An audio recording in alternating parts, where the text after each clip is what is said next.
त्याचप्रमाणे नाथराय आहेत. नाथरायांची एवढी शांती की ते कधीही भंग होणार नाही, अशी नाथरायांची शांती.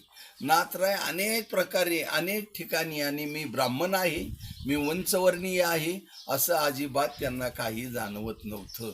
एवढी शांतीने एवढा विचार.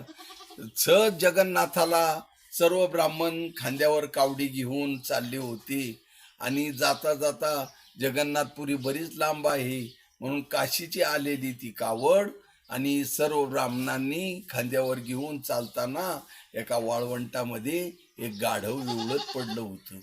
आणि नाथ महाराजांनी ते गाढव विवळत पडलंय वाळवंटामध्ये, त्याचा प्राण जाऊ पाहत आहे, आणि सर्व ब्राह्मण ओलांडून बाजूनी गेले.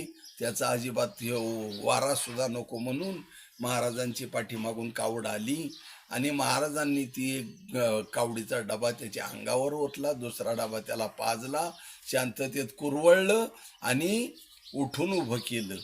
तर सगळे ब्राह्मण नावं ठेवायला लागले, पण महाराज म्हणले, माझा जगन्नाथ मला येथेच पावला, अशी अवस्था करून खरोखर जगन्नाथाने दर्शन दिलं.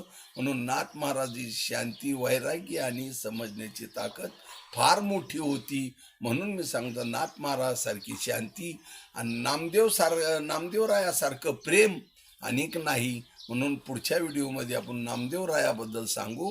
रामकृष्ण हरी.